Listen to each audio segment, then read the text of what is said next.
sim racers from around the globe, honoring a revolutionary era of open-wheel racing. With a beast not easily tamed, roaring around legendary circuits at breakneck speed. When engineers and drivers push boundaries, sometimes too far. When heroes muscled roaring beasts wheel to wheel around the hallowed ground. A time when the only driver aids were his 2 feet, the perfect combination of man, machine, and speed. Experience the competition and the glory of early 80s IndyCar action. The Lionheart Retro Series presented by Next Level Racing starts now.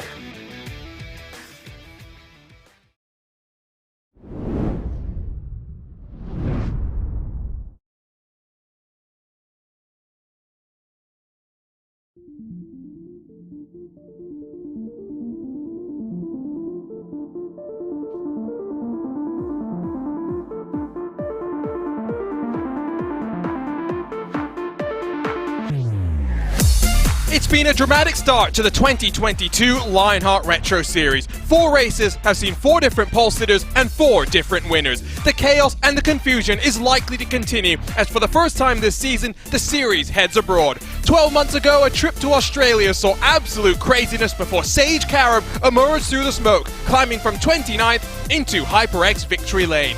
What does the Thunder Down Under hold in store for us in Chapter 5 of the campaign? This is a Sim Race 24/7 Grand Prix of Phillip Island presented by Gomez Sim Industries. Hello everyone and welcome back to racespottv and coverage of the 2022 Lionheart Retro Series. The Lionheart Racing Series is powered by HyperX, makers of premier gaming gear like the legendary ultra-comfortable Cloud line of gaming headsets. Whatever you play, however you play, HyperX knows that we're all gamers. For more information on HyperX products, visit hyperx.com. My name is Arjuna Kankipati, alongside is DJ Clark, and we're rolling on in a week of road racing action. So let's dive straight into our Next Level Racing pre-race show. Yesterday, the IndyCar Series headed to Silverstone. Today, we head to Phillip Island, Australia. This was a crazy race last year, DJ. I'm not sure we're in for that same level of craziness, but if it is, boy, our voices are going to be tired at the end of this 46-lap affair.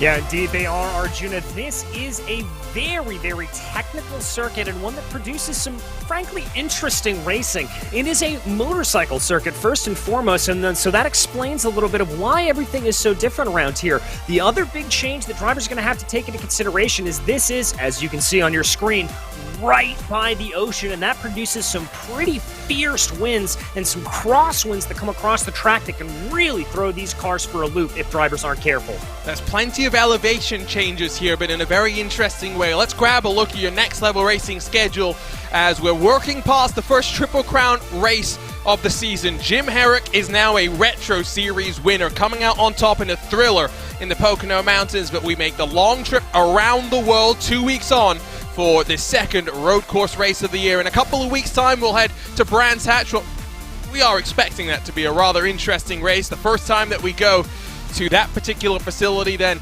over to Nashville, another first for the series before our second of the Triple Crown events. And to close off the first half of the season, we go to the Hungaroring. What a campaign that we've got in store for us here this season. Let's have a look at your Next Level Racing driver standings. Mike Rasmas, 2 points clear of David Sirwa, and I say this every time we talk about the Canadian.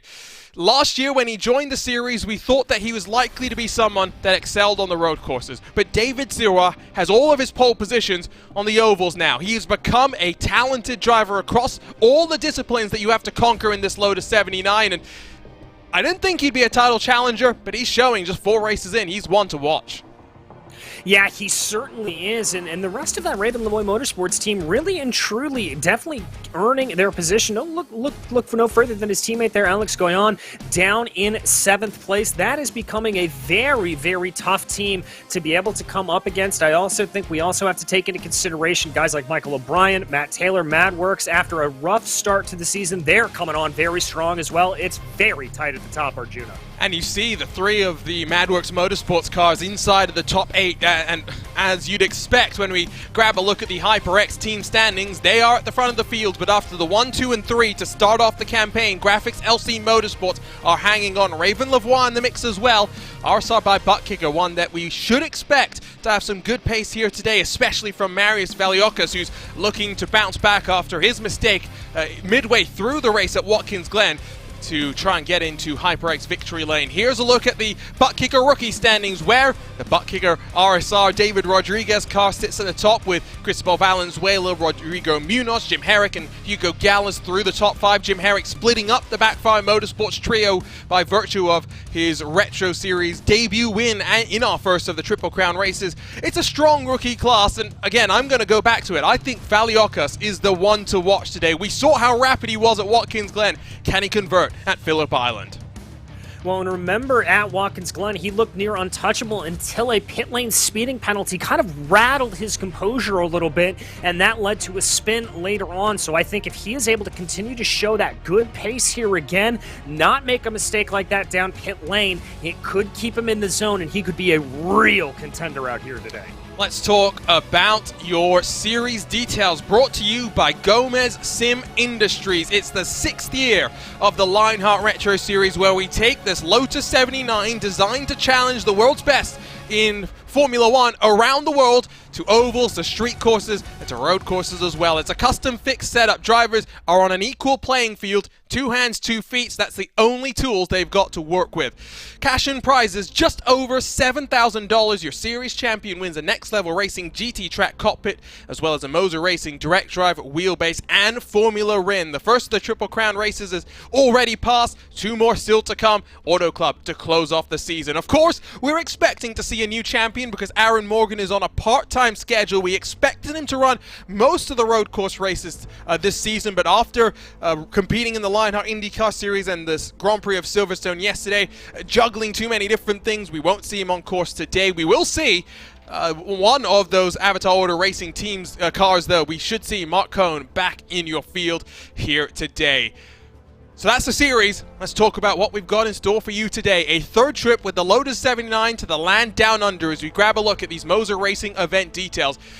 It's been a staple on the schedule since Season 3, but Season 3 was utter domination from Ryan Otis. No one else even led a lap. It was a lights to flag victory for that champion that year. But 12 months ago, like we mentioned earlier, utter chaos. DJ will speak more to that in a couple of moments' time. Just 4 drivers had led laps here in series history. Will that change here today for those who watched the IndyCar Series at the end of last year as well? It's a very difficult race to pass in, and that's why you look at that margin of victory, 22 seconds. That was the closest, and that was through the carnage that we saw last year. DJ, talk to us about what happened in 2021. Well, it was just a coming together all the way on the first couple of laps, going down through Dewan and into the Southern Loop. Drivers all flying off. I can tell you I had a perfect view of everything coming together, and I can tell you I had an even better view as Sage Karam got a fantastic pass done on me coming down through the Southern Loop as well. But one of the things that makes this track so difficult is the sweeping nature of it, especially with the cooler tires here. Very early on, as you try to get onto the power, you can just spin up those rear tires. That's exactly what happened, and drivers lost it coming down into Honda. It led to a big pileup, and we had a very jumbled around order. Let's grab a look at the track. You talked about it being right on the coast. There you can see the sea. Just over 4 miles, just under 3 miles, over 4 kilometers in length. We've got 12 corners, and for once, I'm not going to complain too much about the corners here today. The start-finish line is a long run down into Turn 1, a sweeping right-hand bend that leads you into the Southern Loop. It's so tricky to get that braking zone right. And I will tell you what as well, I've not competed in this track in the Lotus 79, but I've competed at top-level endurance races here. I might have taken out most of the field coming through Turn 1 on the start, because it's a very frenetic start here, DJ. You're jockeying for position. You're vying to work your way to the inside of Turn number 2. Yeah, indeed you are. You want to be down on that inside line. It's a little bit of a crown on the corner there into the Southern Loop, so if you get too far outside, it can really throw you off, but it's crucial to be able to get a good blast out of the Southern Loop because it leads you into that long hairpin right there. That is Honda. That is one of the best, if not the best, overtaking opportunity on the track. Look for some late braking maneuvers going down into there. There you can see it on your screen. It's a relatively flat corner, so no real banking to help you through there, but even if you get the pass done, it leads right back into Siberia, which can be a fight back, and then it is an all-out blast up the hill through Hayshed and into Lukey Heights and into the plunging MG hairpin, which is one of my favorite corners in the world, Arjuna. You're bringing up corner names I didn't even know existed, but qualifying is almost halfway done. Road courses have a little bit more variability in terms of qualifying here. Drivers get 10 minutes rather than just the 5, and 4 flying laps. Now in the IndyCar series, usually you see 2 flyers, lap 1 and lap 4, as drivers use those middle laps to come back onto pit lane and get a fresh set of boots, burn off a little bit of the fuel as well. But in these bias ply tires, you expect them to be blasting around for all 4 of their laps. And you can see now, halfway through the session, it's Matt Taylor with a 1:27.78 that has the provisional pole position. It's hundredths back from there, though. You have to go all the way down to 12th position before you find a gap that is a full 1/10 of a second. This is remarkable, and I love to see Richie Hearn up there in 3rd position, although he's not just been able to get that pole position lap time like he had 12 months ago.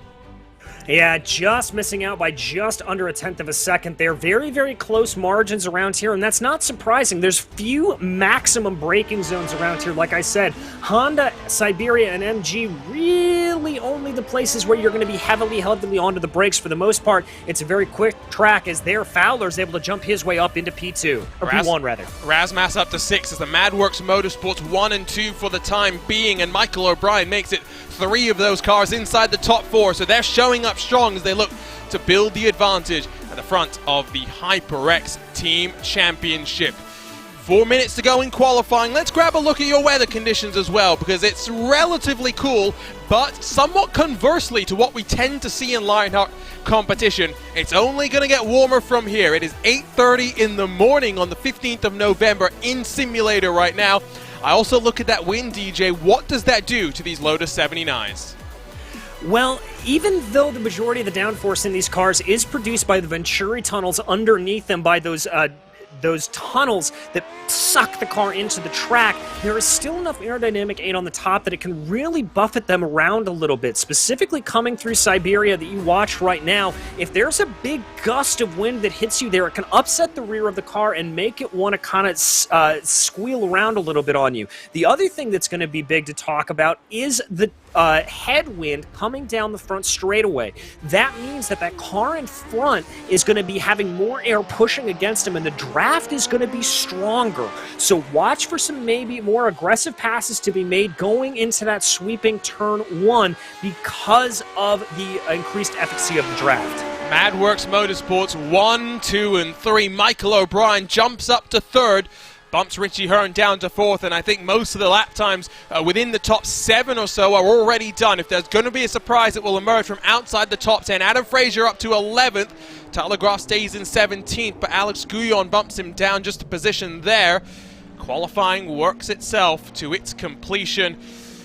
Let's talk about the strategy as well. 46 laps, and we are realistically expecting a 22-lap fuel window, DJ. How do you fuel save here? How are you going to try and find those 2 laps to make it just a one-stop race?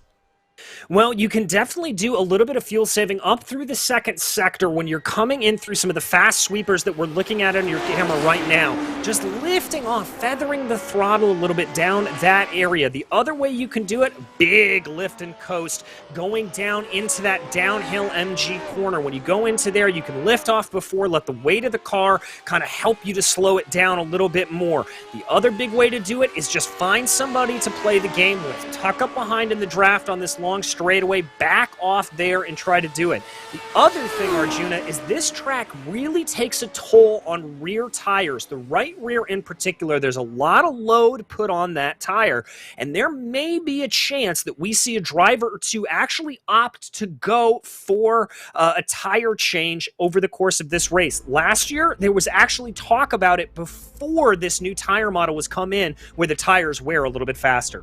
You know, that would have been one thing that would have been nice to go and talk to the drivers about beforehand, but I was more concerned about pronouncing names correctly. But we'll see. We will see. I think that's what we like about this new tire models. It's not just on the road courses where we have that extra variable of tires, but even on the ovals as well, we are starting to see A little bit more of drama there. It looks like no cars left on track, so qualifying is basically done and dusted. 45 seconds, the clock will expire.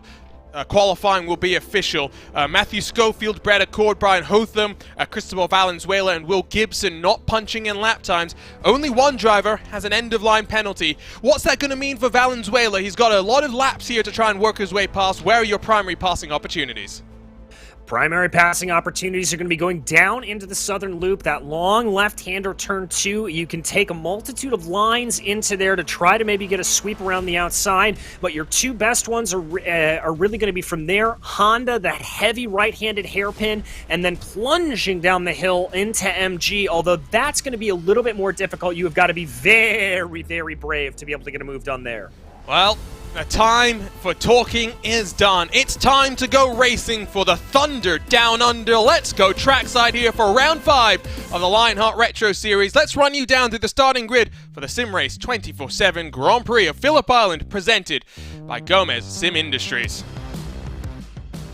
So here is a look at the buttkicker starting grid. It's Chris Fowler who puts it on pole position. He becomes just our first repeat pole position winner of the year. Alongside him is his MadWorks Motorsports teammate of Matt Taylor. It's a MadWorks Motorsports trio at the front. Michael O'Brien in his native land, starting inside of Richie Hearn, who put it on pole last year. What does the former American open wheel racer in the real world have from the outside of row 2? Mike Rasmus and Marius Valiokis, 5th and 6th positions. Watch out for that RSR by buttkicker machine. He's got his teammate right behind. David Rodriguez in 7th, Christopher Reagan in the 19 in 8th.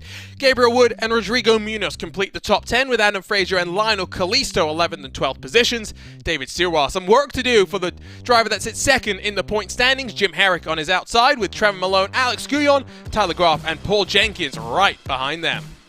Chris Staples and the returning Mark Cohn through the top 20. Cohn won 2 of the Triple Crown races in 2021, a first outing for him in Lionheart competition in 2022. Luke Daniels and Luis Gonzalez Nunez share row 11, while rolling from 23rd is Chris Lanini, alongside is the blue and white of Scott Holmes in that 67. Ricky Harding looking to stay hard out of the wall with George Anzaldo, the series organizer, alongside. Danny Roberts in the yellow and black rolls from 27th, sharing row 14 with Robert and Mikes. Craig Forsyth and the Candyman Dustin Wardlow share row 15, while Hugo Gallas and Cristobal Valenzuela, the teammates, line up in row 16, although as mentioned, Valenzuela end-of-line penalty, he'll drop the tail end of the field. Cars with no lap times on the board: Will Gibson, Brian Hotham, Brett Accord and Matthew Schofield, the 36 cars that are locked and loaded for today's race. The cars are rolling, they've got a full pace lap, and as someone wisely mentions in the racespottv YouTube chat, does mean that saving fuel is going to be just that little bit more difficult. So, will what we just talked about with fuel saving play itself out? Well, we're about to find out. As always, we've got featured onboards to walk you through. We got a long time to do so as well, but Marius Valiokis carries the buttkicker onboard camera. Sim racing is better with buttkicker. Visit thebuttkicker.com. Chris Lanini in the number 92 has the Graphics Esports on board. Graphics Esports, world-class design from the real world to virtual. Visit them at graphicsesports.com. Luis Gonzalez Nunez carries the SimRace 24/7 camera on the Team SimRace 24/7 car. Visit simrace247.com, where sim racing is for everyone.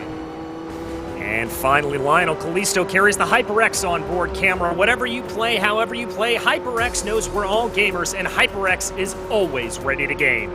Oh, I'm excited for this one. I don't think it's going to be as chaotic as it was last year, but what we saw, I think, at the end of 2021 was, with this newer tire model, sometimes it does start to build into a draft train, especially on these road courses. Very difficult to pass. Setting up your moves is going to be important, and executing on pit road. Pit entry is difficult, pit exit and merging back onto the track is something we'll be watching for as well today. But when it comes to pit lane, the thing to remember, no driver aids, there's no pit lane speed limiter. It's all down to the drivers and their feet. It is indeed. Remember, we talked about earlier, Marius Valiokis catching that pit lane spinning penalty at Watkins Glen earlier this year. Valiokis now starting off in 6th. He's going to be looking to capitalize from there, and so drivers are going to have to be careful. The pit exit, a little bit wonky. The pit entrance, very, very narrow. It's very easy to put a tire out onto the grass as you're coming on in and actually loop the car around, so drivers are going to have to be careful of that. I've actually never done, I've done basically everything you don't want to do at Phillip Island in endurance racing. I've never done that, although my teammate Adam Blocker, he doesn't like me to mention this, but he managed to blow an engine in a V8 Supercars race that we had here together with one another. Competition, commitment, excitement. This is Lionheart, and this is the start of the Sim Race 24/7 Grand Prix of Phillip Island, presented by Gomez Sim Industries. It's a MadWorks Motorsports 1, 2, and 3. What does the rest of the field have in store for them? It's Chris Fowler in control of the field. We're racing for the Thunder Down Under. It's a great launch from Fowler, not such a great launch from Matt Taylor, who sees his teammate slide to his inside as they run themselves down into do-end corner. Outside line has the momentum, but cold tires means he can't take advantage of that. Michael O'Brien up into first, couple of cars kicking up some dirt, but the field safely through the southern loop as they begin to wind themselves up for this 46-lap race.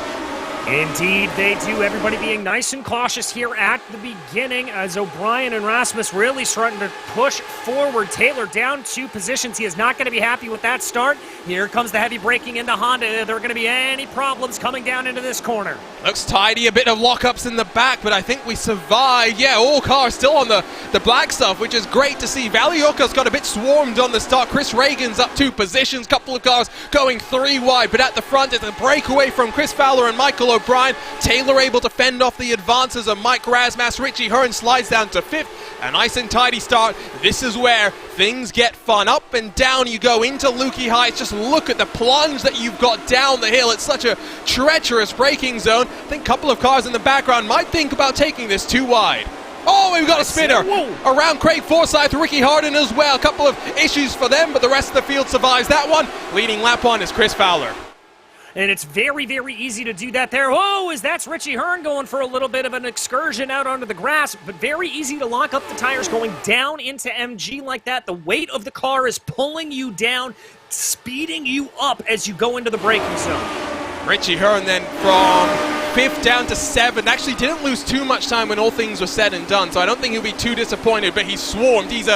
He's the meat in the sandwich, with the bread being the RSR by buttkicker camp. Valiokas in front, Rodriguez behind, and I think now you settle into the rhythm. It's not going to be an easy fuel save by any means, but what we do know is at least if you save some fuel, you make your pit stop just a little bit shorter as Reagan locks up.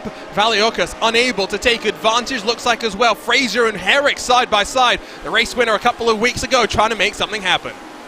Yeah, and that's what I talked there a little bit about, the fight back that you can have coming through Siberia, sort of the tighter hairpin followed by the wider hairpin on that outside corner. And one of the reasons here I think a lot of drivers were not seeing too much aggression is they're trying to be very soft on these tires. They don't want to overexert them early, get too much heat, too much wear into them. You've got to try to make these last through the entire race if you can. I'm very curious if we actually are going to see any tire changes today, but already completing lap number 2 at the front of the field. Further back as they work through the final couple of corners, Tyler Graf trying to harangue the back of Chris Staples. Tyler Graf, great qualifying yesterday in the Lionheart IndyCar Series race at Silverstone, but things went from bad to worse from him on the immediate start. Oh, we got a spinner. Matthew Schofield at the back of the pack has looped it around through the final corner, but he'll get that spun back around in time. Rodrigo Munoz gets past Gabe Wood, who's been shuffled back in line. Turn 1, if you're just not on the preferred racing groove, it's so easy to slide backwards. He'll fight back with Lionel Calisto in that 97. Yeah, and Lionel here's going to have the preferred line if he can get it back from him, but a little bit of a back off there going down into Honda. Here, that's what I was looking for, a little bit of a look into Honda. Not going to be able to get it done there for Lionel, but I like the restraint there. Once again, not wanting to abuse the tires, not wanting to go too hard too early, and now he's going to be close enough to be able to do a little bit of fuel saving down the long front straightaway. No racing driver wants to be concerned, reserved, excuse me. No racing driver wants to be passive, and in a race like this, sometimes discretion is the better part of valor. Let's grab a look, if we can, at what happened on the start. Let's begin with the action down into Lukey Heights, or through Lukey Heights. Oh, Ricky Harden off to the grass, and Craig Forsyth on a one-way trip off into the kitty litter. Dustin Wardlow, I think, got mixed up in that one as well. He just runs himself wide. Yeah, and that they're coming in for Ricky, that part of the reason for that is that you really want to try to take this rise up to the loopy heights as flat out as possible, and if you don't just offer the slightest lift of the throttle, that car's going to understeer out wide. That's exactly what happens. Just touched the grass, and that's what set off the dominoes. Not too bad for everyone else, though. I think we've got a pass at the front of the field as Marius Valiukas gets past Chris Reagan for 5th position. A bit of back and forth, but the RSR by buttkicker car slides on through there. But the disappointing thing for him is it's now a 1.7 second gap to those in front, and Reagan wants to continue the fight to the inside. He'll come through turn number 4. He'll grab 5th position back. It's great to see the fighting. Not great if you're looking at the timesheets. No, not at all, and you need to be within about a second on this circuit to be able to pull in behind in the draft, although as the wind continues to blow at about 10 miles an hour here, I would amp that up to about 1.2 to 1.3 seconds to feel the draft down the front straightaway. Again, that headwind coming off of the ocean is just going to serve to make that draft stronger. I love that we get those sort of things. The fact that, you know, it is an ocean that we have around here is, Reagan a little bit slow on the exit, but that will really just let him power down off the corner. Let's now grab a look at what happened with Richie Hearn through the final corner, just understeer City, and he's lucky that he doesn't spin that around. That is some wonderful car control from that 70 car to make sure he keeps it on the straight and narrow. Yeah, and I'm pretty sure he didn't lift through that at all, Arjuna, which makes it even more impressive as here's Valiukas now trying to have a look back on Reagan. This battle just continuing on. It's great to see the ding-dong back and forth between the two of them, but again, now the gap up front is 1.8 seconds to 4th. Mike Rasmas, the only one trying to fight with the Madworks Motorsports domination here in Phillip Island. Tyler Gruff gets past Chris Staples up to 17th position. Danny Roberts, what a start to the race from him. He's already up +7 into 20th position. You make hay while the sun shines, and that seems to be the strategy from the number 43 car. We check in with those up front, and I think if you're Mike Rasmas, you're not so disappointed here. We talked about the difficulties of fuel saving. Well, getting a triple draft from those in front of him, he's in a prime position to be the one to try and do something different. Exactly. And so for him, he is able to really back off around here. The way this strategy is going to play out, it reminds me a little bit of the race at Motorsports last year, where you have either got to be fuel saving from the very downbeat of the race and be thinking about that to be able to make a one-stop work, or you have just got to absolutely go for broke the entire time and not worry about those fuel numbers. That's not the first time we've seen a car spin through the penultimate corner. That's Gabe Wood this time that's had the issue, and he's tumbled down. In fact, coming down onto pit lane, he'll drop from inside of the top 10.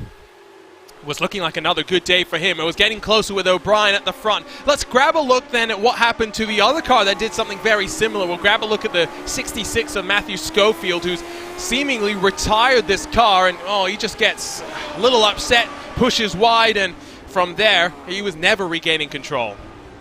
No, he really wasn't, and the trick there is delaying that throttle input when you come around, as we've got another car off in that same area. That is just catching drivers out, although that's a little bit before directly coming out of the corner. I wonder if that's just a little bit of tire spin. That's actually the Southern Loop. This is a difficult track to figure out where you are, because all the corners somewhat blend together, if we're being completely honest. It's a wonderful racing facility, but it is very tricky to figure out where you are at any one point in time. Now, I mentioned it's difficult to get onto the anchor, so I wonder if it was a self-inflicted mistake or if it was assisted. Let's grab a look at the incident then for the 43 of Danny Roberts. Just blows past the braking zone, locks the inside front, and he runs himself wide into that kitty litter. Yeah, and it's so tempting to do that, Arjuna, because you just want to try to carry as much speed into the Southern Loop as possible. But like I said, if you get onto the outside of the Southern Loop, that track crowns right there, and you just find yourself off camber and not really able to get the car turned. So Matthew Schofield has retired. Will Gibson and Gabe Wood, two cars that have been forced to take a trip down pit lane. We missed what happened to Gibson. I wonder if maybe we saw a lot of puffs of smoke into a Honda and Siberia on lap 1. I wonder if maybe something happened there. Here's a look at Gabe Wood's incident. And is it going to be a similar thing? Pushes wide. Oh, yep, 2 wheels on the grass. In fact, might have got 4 wheels onto the grass. And from there, well, he's basically invited to come down onto pit road.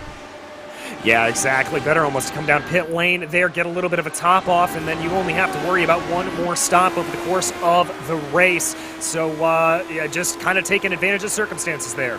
Here's the shot rearward of the driver that put in on pole position at our only other road race this season. Of course, it didn't go his way. Matt Taylor emerging victorious when the final chapter was written of that race at Watkins Glen, but Valioka sees behind him Reagan Hearn and then his teammate in David Rodriguez. The gap has built up to just over 2 seconds as they get ready to finish lap number 7.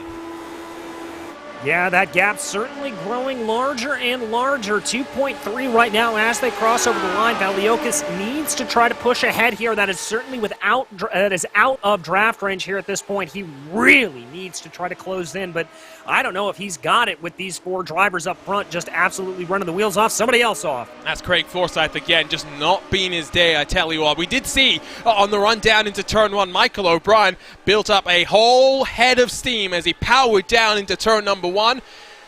He's biding his time as well, and I know he's a driver that really wants to make his way into HyperX victory lane today. It would be his first victory in the 22 previous races that he started. His best finish was a couple of second places to his name, including this season at Watkins Glen, but it means a lot when you have a bona fide home race, which it is for the 45 machine.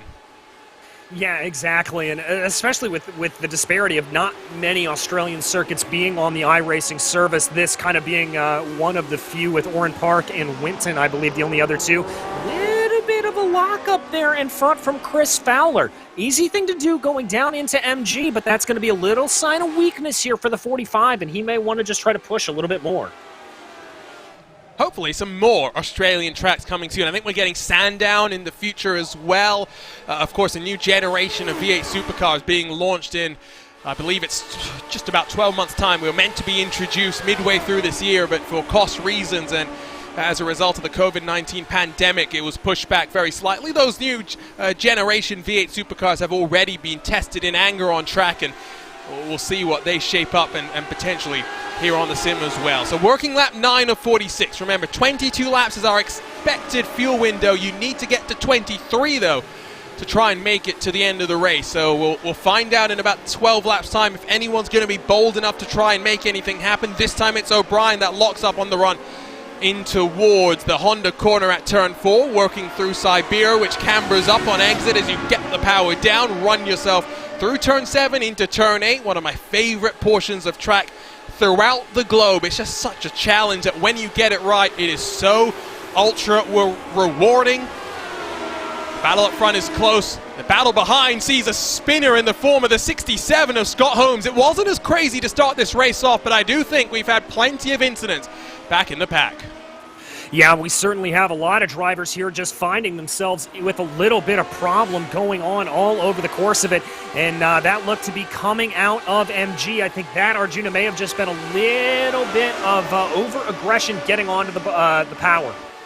See, a couple of other cars have had trips off circuit as well. Let's see if we can figure out what's happened there, because looks like Chris Lanini's had a spill. Maybe Danny Roberts has had another moment as well.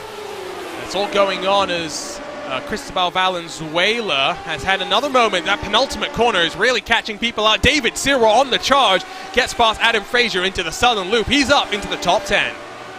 All right, we were talking about him at the beginning of the race, and a little bit surprised to see his pace in the early stages on the ovals, but this is where I really expected Sirwa to be good. A little bit of a defensive line there going into Honda. He's now got Rodrigo Munoz right ahead of him. He's going to be trying to close that gap down, maybe get a little bit of a move done here in the next lap or so.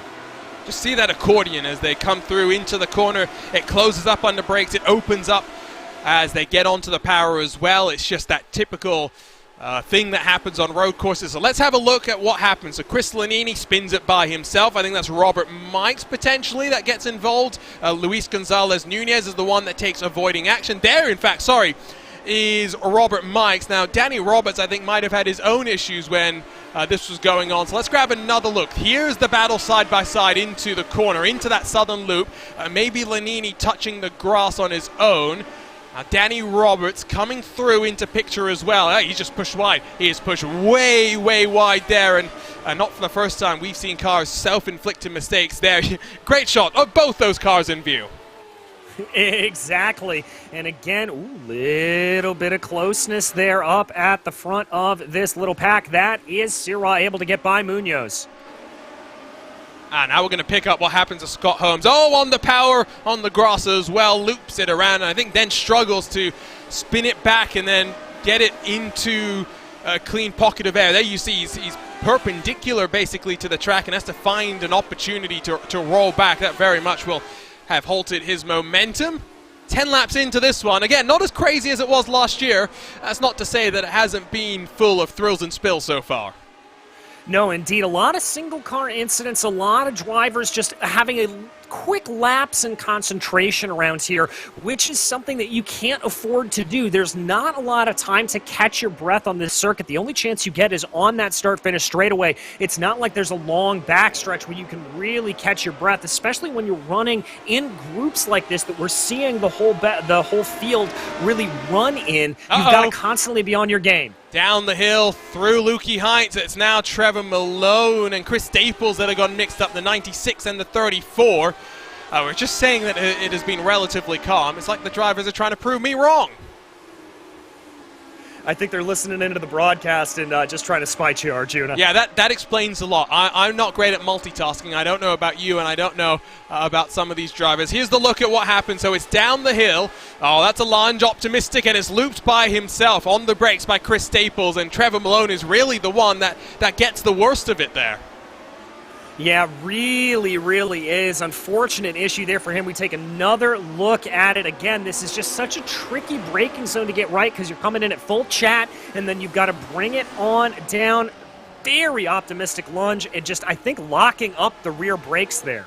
Spending so much time looking at replays, but it's for a reason. At the front of the field, there's not too many things going on. You will notice the cloud cover is really intensified as the track is starting to get a little bit darker, and maybe will help the tires just a little bit more. Now who's off the track? Luis Gonzalez Nunez spins around the 14 machine. It's not just him, but I think George Anzaldo's had a moment as well into the southern loop. I think this is the fourth different time.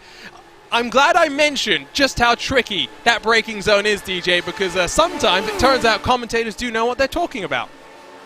Indeed, and like I said, and like we've been saying, it's so tricky because you want to just carry as much speed in there as possible, and if you have the slightest lockup on the brakes, that is just that little bit of loss of traction that can send you off to the outside of it and really throw you off. You've got to be very careful about it. Ooh, there is that nice little spin around for the 14 of Nunez. Now, it's a little different from what we saw with Scott Holmes, who pushed wide onto the grass. This is just on the power down. You can see the car's already got that your moment into it as he tries to apply the power through those substantial rear tires, but clearly the tires were not having any of it, but we'll hopefully calm down for now. We refocus on that battle for fifth. Valiokas 2.9 seconds back from the fight for fourth, so I think basically now it's a four-car breakaway. We're not going to talk too much about anyone else, at least for now. Here's a look at the track conditions again. We mentioned it was going to get warmer as we work our way towards midday here in Phillip Island, but still relatively cool.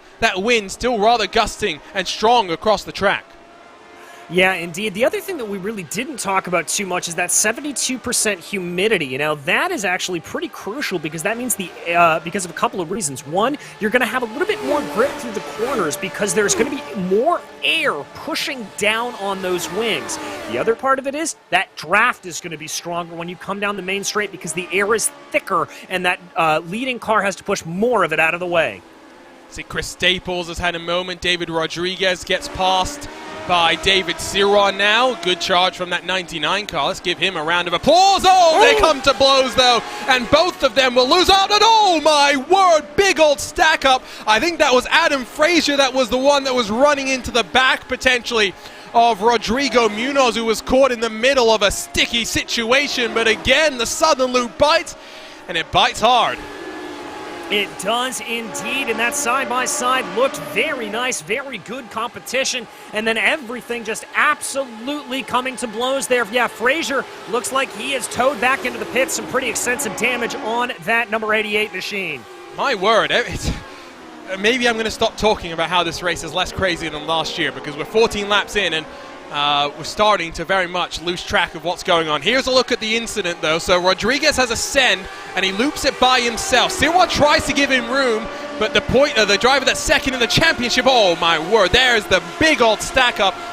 And Rodrigo Munoz, nothing he could do. No, nothing at all there. Unfortunately, Munoz was just trying to get by, trying to not be involved in that incident. You can see that checkup there from him, and behind him, Frazier just not really recognizing that he was slowing down and came in at full chat. Nice little super slow-mo there. Frazier is also taking the tow back to pit lane, so he also incurred significant damage there. Still looking at the battle at the front of the field. These guys are the only ones that are taking it nice and easy to roll through this opening stint of the race. David Rodriguez rolls his machine down onto pit lane, so he's incurred some damage as a result of that as well. David Sirois still out there in 10th. We'll track the lap times to see what he's doing in comparison to his best laps of the race so far. Dustin Wardlow getting past Cristobal Valenzuela. To the inside comes George Anzaldo. Excuse me, to the outside goes George Anzaldo, looking for a way past the Backfire Motorsports number 33. The Candyman sails off into, I want to say, the sunrise, but it's getting increasingly dark the further we go into this race. Yeah, it is. The cloud cover coming in here. Here comes a big move for George, though, down to the inside, locking up. Good heads up from all drivers, and a spin off to the inside. Lanini gathers it up in time, but I think that was somewhat optimistic. He saw and Lanini's lost it on the grass. I think it was optimistic of him to even try the move initially. He saw the door opened by George Anzaldo. Battle for the lead, though. Here comes O'Brien around the outside, feeds him to the inside of the southern loop. The teammates side by side, and new race leader, give it to Michael O'Brien. O'Brien, sick and tired of waiting behind. He is ready to push ahead now. The question is if he's done enough fuel saving to be able to make that work, or if Chris Fowler is going to be comfortable here. He may be able to do a little bit of fuel saving. Was that maybe a little bit of an orchestrated move to allow for both of these drivers to just sip enough fuel to make it on a one-stop? I like, if it is teamwork, I like the idea, right? That's what having three cars at the front allows you to do. Work together to execute a strategy. So here's a look. Anzaldo locks up. Lanini sees a door, but Anzaldo ping-pongs back to the inside of the track. It was a door that was closing. Lanini optimistic, but I don't think I'll place too much of the blame on him. Side by side with the 67, pushes himself wide through the Cambridge in Siberia, and he's off into the gravel trap. Yeah, Chris there just trying to take an opportunity, and Anzaldo was off very wide. That corner was going to close a little bit, but not to the extent that I say you shouldn't at least try to poke your nose in there, see if you can force him offline. I'll tell you what, though, Michael O'Brien already up to a 0.4 of a second advantage. I would have thought that Fowler would have closed in a little bit more. This is going to be telling, though, here to see what happens on the straightaway if Fowler's going to close back up. Fowler's not close enough, I tell you. He closed, but not to the extent that we saw from O'Brien through portions of the race. Oh, Craig Forsyth, watch it, watch the rejoin. Here comes the leaders. He scampers out of the way, shortcuts the southern loop. That would have been a hard-in-mouth moment for both pairs, the leaders and that car that was off the track, because rule number 1 of racing is don't hit your teammate. Rule 2, hold your brakes and rejoin safely. It's as simple as that. These four, though, even though there's been a swap around for the lead, DJ, they are 3.3 seconds clear. If I'm any of these drivers, I'm somewhat looking forward to the second half of the race where they can really maybe let the belts loose and go at it, hammer and tongs. Well, the one catch to that, Arjuna, is remember, because this is such a tight fuel window that they have to make, they've got to be doing we've got another car off in the back there in the background. That's Chris Staples. Go ahead, though. There's so many cars off, we're going to have to start talking about some of these points rather than focusing on what's going on with some of them. Exactly. But what I was going to say is that it's not like in the second stage of this race, that second stint, you're going to be able to let loose. You still have to be doing a massive amount of fuel saving. Now, the only way that I can see a true gloves-off moment out of any of these four is if somebody's able to make it to lap 24 on this pit cycle. I don't think that is possible. I think getting to even 23 is pushing it. And so what that means is that when you come out on that second stint, it's not like you can go for broke. You still have to be hitting those fuel numbers again and again and again. Whatever cloud cover there was has lightened itself up, or in both ways, I guess, it's lightened up. The track is now being baked very slightly again, but that point of the race now where whatever you've done with fuel saving, you can't really change. You're committed to what you've done, so we'll find out in about 4 or so laps time what the situation is. So let's grab a look at Chris Staples. I can tell you that Craig Forsyth lost it by himself into the southern loop, and by all indications, Chris Staples has done the same thing. It's just so tricky. Valiokos, what's happened to him? Oh no! The man who put it on pole position at Watkins Glen has looped it through Siberia, I think. Doesn't look like he's got damage, though, to that 23. Oh, no, he's got some front wing damage on that, Arjuna. Look right at that side. Right front. Yeah, I'm not sure how he accrued that. Now, a break out the telestrator, the yellow pen, there's the damage. You can see it clearly. Now, that's going to really hurt through some of these higher speed corners. And Lukey Heights, you think it's slow, but it is very much a high speed, high commitment sort of a... Oh, George and Zaldo around as well. Okay, we're gonna calm down at some point. I don't know what it is about Phillip Island, but it's not the first time that I've seen more replays than actual racing. It happened in the IndyCar Open Series race here in 2021. Chris Fowler back to the lead.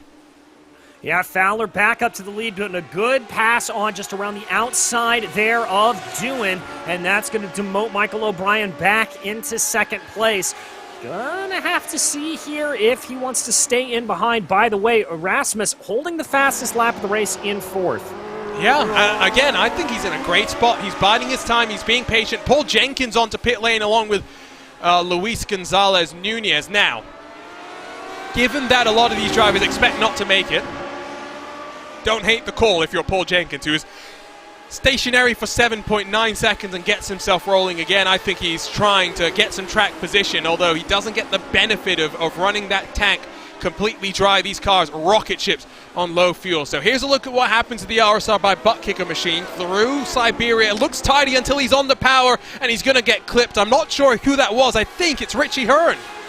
It was indeed Richie Hearn that just caught him there. That little bit of a touch. That's just how sensitive these front wings are on that machine. We ride on board with Richie right now. You see Valiokas go around, tries to miss him, and Richie's got, I think, a little bit of damage there on the right front as well. Let's grab a look, because he is now in front of Reagan.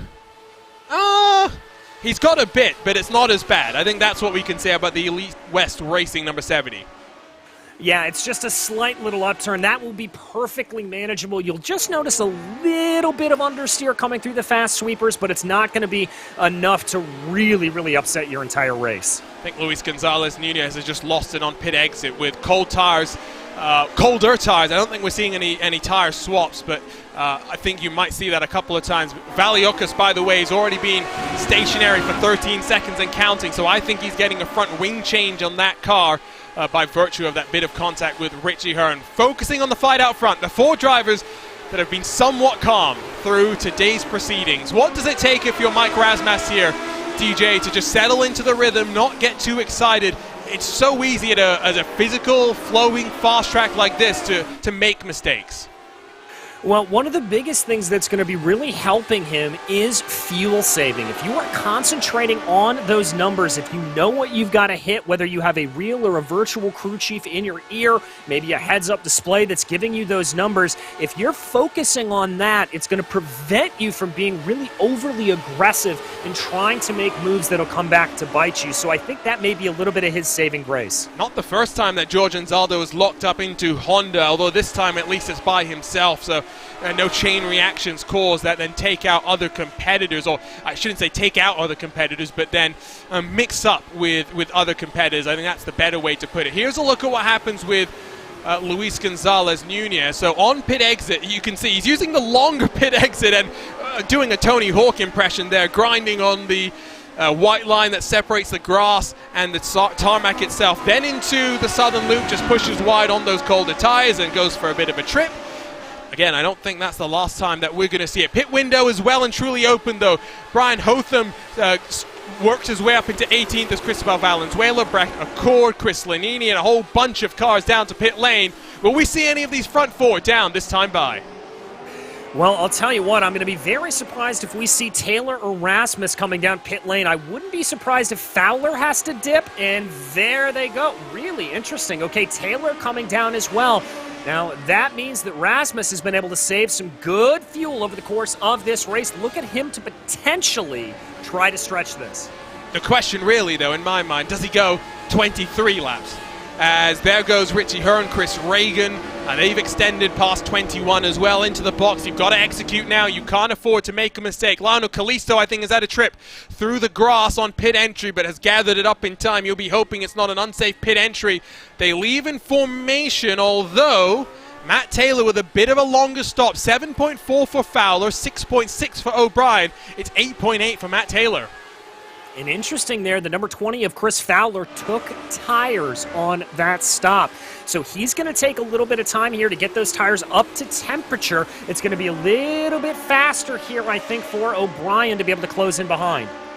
So back onto track they come, as now I see the 34 of Trevor Malone is indicated as being off the racing surface, has gathered it up in time and rolled it back. It's deceptively tricky, isn't this track, DJ? I mean, it's one where you think it's super simple as elevation change, but it's isolated to a couple of corners. These drivers are very much proving how difficult a challenge it is to put a lap together, as here comes Razmas. He does not extend. He comes down on lap 22.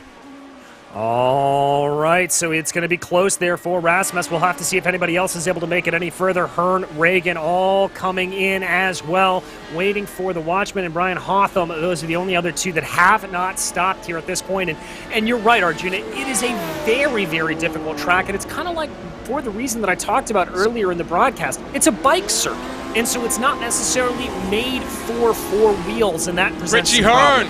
Richie Hearn has gone 23. Excuse me, no, never mind. My timing screen playing some lies to me there, just for a moment. He rolls off, as does Razmas, who was stationary for 7.4, so he won't jump to the lead. It's the teammates again, squabbling side by side into turn one. O'Brien back to the point of the field. Razmas is in the leading draft, and that is crucial. There's a lapped car behind. That's not too much of a factor, but Matt Taylor has lost the draft of the leaders. Yeah, he's about 2.3 seconds behind, and what I'm going to be interested to see here is if O'Brien and Fowler, knowing that they don't have the fuel now, are going to do what you talked about earlier, absolutely go for broke, push these cars as hard as they can to try to get ahead. A little bit of a lockup there ahead for Chris Fowler would tell me he's doing exactly that. Michael O'Brien went shortest of all in this leading three, so he'll be in first. We'll have a slightly longer stop potentially as well. Let's grab a look at Lionel Callisto's strip down pit entry and see what happens here. Oh, he's gone in hot. Oh, this is not going to be pretty. Into the wall does he go? Yes, he does, and causes a bit of a traffic jam for those oncoming as well, and that is why I believe Lionel Callisto is out of the race. Yeah, it's some pretty heavy damage there to the rear of the car, and not easy wing changes on the rear end. Yeah, big hit there. You can see some damage on the front wing as well. That is going to be day done and dusted for the little train. Is that his nickname? Yeah. Oh, nice. I like nicknames. I like that nickname as well. Scott Holmes, another driver that's had to call it quits, I do believe. He had a tow to pit lane, and now I'm not sure exactly what happened to him, although I'm getting word that potentially it was again on cold tires on pit exit. Let's have a look here. He's right behind the Candyman, Dustin Wardlow. There's traffic coming. Oh, and that's what I was talking about with the pit road merge, one of the divided by Zero Motorsports black and yellow cars. And Scott Holmes not recognizing the fact that there was a car coming straight into the path of the car that's up to speed. And I always say it's the driver's responsibility that's rejoining to be smart, but you know, watching that, I wonder if maybe that car that was already up to speed could have left a little more room. Yeah, I have to agree with you there, Arjuna. You can take an earlier apex into doing and avoid that, and your relative box is going to be telling you the drivers are coming out of pit lane. You're going to see those drivers there. You've got to be a little bit more heads up about that, so I'm going to completely agree with you there. I mean, it's six of one, half a dozen of the other, isn't it? It's one of those kind of a moments. Here's another, oh my god, so many replays that we're taking a look at. Is it Brett Accord? It is Brett Accord. So, synchronized off the track. Was there a puddle of oil? They'll certainly be claiming there was, but Brett Accord and Cristobal Valenzuela both off the track, and I think in the case of sorry, I heard an engine blow, and I'm not sure who that was. Was it live or was it on replay? And now I am all sorts of confused, more confused than I've already been so far this race. It has certainly been a bit of a confusing one, as now we've got another thing to deal with here for our leaders. We've got some lap traffic that they're going to have to contend with. Now that is Luis Gonzalez Nunez getting out of the way for Craig your Forsyth, leaders. sorry. Oh, it's Forsyth, excuse me. But your point is very well taken. Lap traffic might play a factor here. O'Brien deep into the corner. He had opened the advantage up to 1 full second. It's going to close as a result of that. Matt Taylor has lost the toe of those behind him. Excuse me, he's losing track of those in front of him. That's the words that I was trying to use to put my point forward. So no driver was able to do that magic 23-lap stint, so I like these sort of races now where it's pedal to the metal, it's gung-ho approach from here to the checkered flag. Yeah, indeed it is. It is go for broke here, and Mike Rasmus looking like he is putting some good pressure to the back of Fowler. He's able to actually take an earlier apex there, and now remember, Fowler took tires on that last stop, and I talked about the right rear disadvantage around here. It's going to be very, very tricky to see, but I think this could be a move. We are halfway through the Sim Race 24/7 Grand Prix of Phillip Island, presented by Gomez Sim Industries. It's a 3-car breakaway at the front of the field. Michael O'Brien leads in his native land. Behind him is teammate Chris Fowler, but chasing them down and trying to spoil the Madworks Motorsports party is Mike Rasmus in the 68. You're watching racespottv for coverage of the 2022 Lionheart Retro Series. The run to the checkered flag coming up next.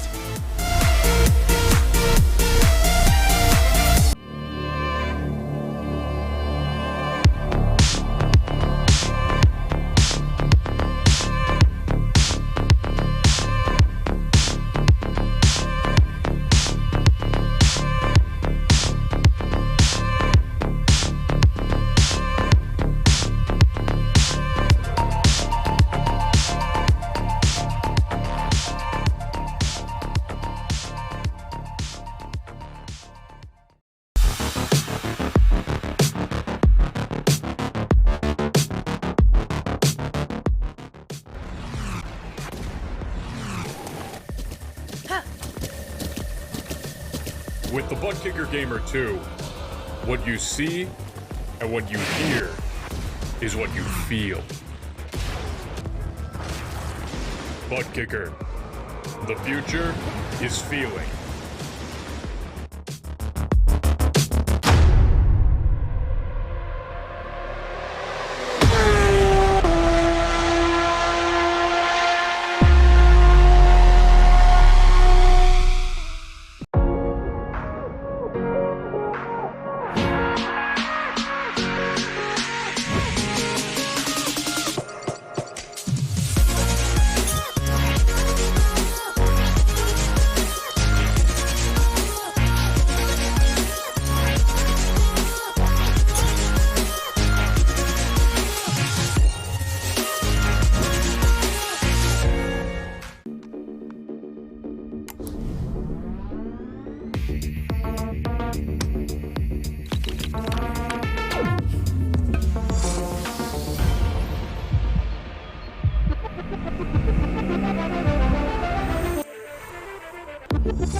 Welcome back for the Thunder Down Under. We're watching coverage of the 2022 Lionheart Retro Series presented by Next Level Racing. We're in Australia at Phillip Island for the Sim Race 24/7 Grand Prix of Phillip Island, presented by Gomez Sim Industries.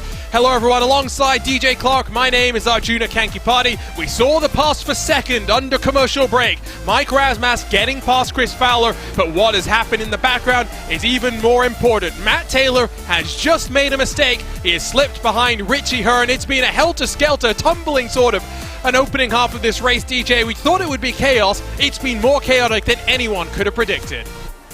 Indeed, and as opposed to last year where we saw a big multi-car chaotic incident at the start of the race, we've seen a lot of single-car incidents, drivers just making little itty-bitty mistakes over the course of the lap that is catching them out, and it's certainly going to be a bit of a war of attrition out here and to see who can keep all four tires on the black stuff for the longest.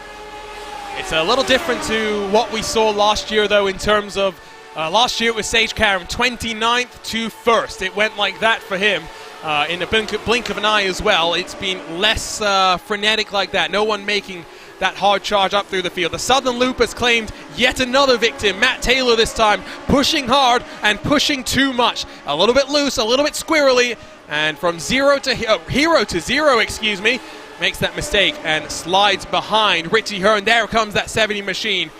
At the front of the field, it is still Michael O'Brien that leads here at Phillip Island. He's got Rasmus 1.2 back, Chris Fowler a further 4/10 behind him, and we were talking during that break, DJ, we think that if Michael O'Brien extends that gap up to about 2 seconds, he's looking good, but remember that he was almost a full second longer in the box, a full second shorter I should say, in the box than those behind him. He's got to make sure he makes a bit of a breakaway here before we get into that splash and dash cycle to take us to the checkered flag. Yeah, indeed he does. This is going to be very, very crucial. He's got to make sure to get it right. He does not... Whoa! That was a big squirrel there coming off of the corner for Chris Fowler. That's going to set him back a little bit, dropping him about a second back to Mike Marasmus. It will be good if you're in that camp of that number 68 machine, that's for sure. Now, what else has happened to Matt Taylor? Getting word that he's had another moment. Now, this is coming in towards a Honda turn 4. Oh, he's trying to find a line. He finds a line that's basically on the curb, on the grass, on the gravel. Locks up and loses about 2.5 seconds to Richie Hearn, who sits now comfortably in 4th position. We've got just over 16 laps to go, about 16.5 laps as Michael O'Brien has put some lap traffic between him and those behind. We'll focus, though, at least for the moment, on some battles further back. It's Luke Daniels that leads, David Rodriguez, a newly minted Retro Series winner, Jim Herrick, who sees Paul Jenkins go to his outside. Indeed, Jenkins going to try to make that sweep around the outside, but not quite able to do it. Instead, Rodriguez going to come down to the inside there through Doohan. Not able to get that move done, looking for a crossover. Don't think that's going to happen. Yeah, nice defense from Luke Daniels there to just park it on the apex at that right opportunity. You got to time it right as well. We always talk about putting it the car on the apex and stopping the momentum of those behind, but when you do it is even more important than how you do it. Here comes Rodriguez, though, back to the inside, in towards turn 4, behind Jenkins with a lunge of his own. As a bit of a moment there for Luke Daniels with his technical issues. Paul Jenkins has passed. Rodriguez gets bullied wide. Indeed he does, and Jenkins is going to be hoping to pick up some of the pieces here as Rodriguez and Daniels continue to fight. This is obviously the battle for 11th place overall. Just outside that top 10, these drivers are really going to want to go. A little bit of a wider run there for Rodriguez. That's going to hurt him a little bit. He's going to have to get back to the racing line, and unless my eyes deceive me, there's a little bit of damage on the rear end of Rodriguez's car. I trust your eyes more than mine, but you can see at the front, by the way, O'Brien has built that gap up to 1.5 seconds. Last time around was about 0.2 quicker than Rasmus. It's good signs for Michael O'Brien to finally convert for a first victory in the Lionheart Retro Series. Looking back, though, at David Rodriguez as he worked on the rear end of Luke Daniels with 16 laps to go. Ricky Hardin pulls it to pit lane. You can also see just how much gravel and grass has been dragged onto the surface of the track. Drivers really extending the limits of the track, and I think, DJ, it's fair to say we both love this track and think it's very, very underrated. It is very, very challenging, though. Here comes Rodriguez once more. He's going to send it down to the inside. Is he going to be able to make it work? He's got to try to feed him out. That's not the way to get the pass done necessarily, because he's going to have the inside line. Will Daniels coming through Siberia, and Rodriguez now just getting shuffled out a little bit more. Is he going to try to keep this side by side? I think he's going to have to fall back. Oh no, as they come up through Hayshed, he's going to be able to continue this on. Lukey Heights, the climb up the hill. Oh, David Rodriguez almost pushed a little too wide, but the boldness gets rewarded. He's got his man. He's up to 11th position, pushes wide through Lukey Heights, though. We'll hold on for the time being. What a move that was. Lots of bravery on both sides to stick it side by side. Ultimately, it is that number 10 that comes out on top, currently leading the buttkicker Rookie of the Year standings. We'll look up the front again, and things are calming down as they carve their way through the traffic. Gives us an opportunity to talk about the history of this facility, so underrated around the world. The Australian Grand Prix, or the race that eventually became the Australian Grand Prix, first ran on Phillip Island, on the streets of Phillip Island in 1928, the 31st of March. It closed, though, in 1940 with World War II going on. It reopened as a proper circuit in 1956. Unfortunately, though, in 1978, as the track surface deteriorated and the facilities started to deteriorate as well, the track had to close, partially because, well, Phillip Island you can tell in the name, is an island. The bridge that connects this to the mainland was not sturdy enough to carry the vehicles, the heavy vehicles required to come and resurface the track. As Michael O'Brien, your race leader, down to pit lane, expect Razmas and Fowler in a lap or two's time. Track eventually was able to reopen in 1988, the 4th of December, in fact, to be specific, after the bridge got an upgrade, after they were able to get those facilities here, or rather, the trucks here to rebuild the facilities, and since then it's been open and it's seen supercars race here, but more significantly, it's seen motorcycles race here, and a lot of the corners are named after Australian motorcycle greats. The Gardiner Straight, the Pitt Straight, named after the 1987 world champion, Mick Doohan, of course, a legend in these parts. Turn 1's named after him.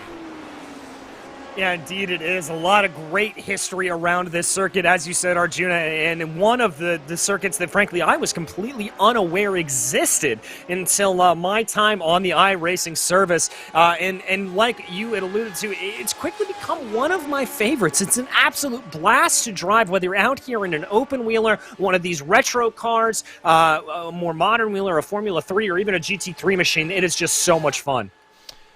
You also got I guess it's technically turn 3, that's named after Casey Sterner, who won his last ever race here, and it was rather fitting that just before the race, they named that corner after him. Just nice little touch there. We saw Mike Razmas, we saw Chris Fowler stay out, remember, a second longer in the box.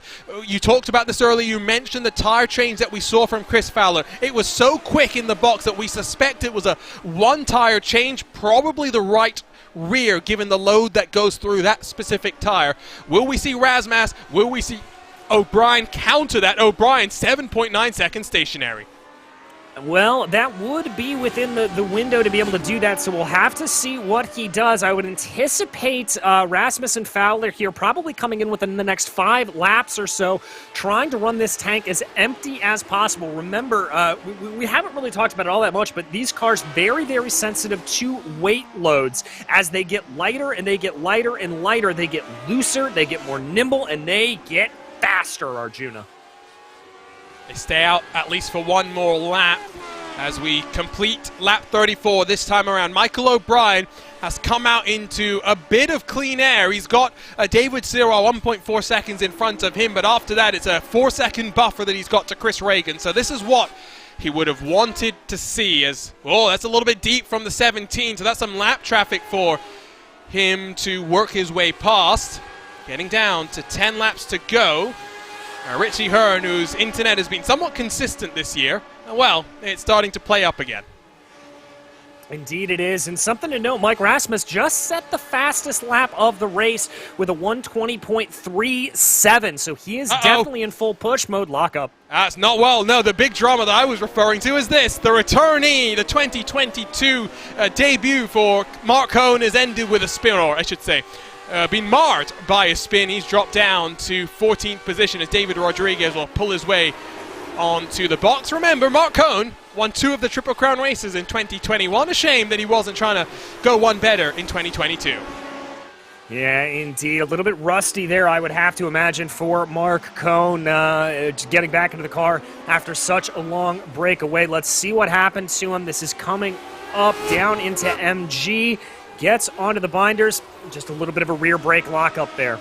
So easy to do down the hill. So it depends as well where you got that brake bias set. Here comes Razmas, here comes Fowler though onto pit lane. This is crucial. You've got to execute here on the pit lane. There's no speed, pit road speed limiter.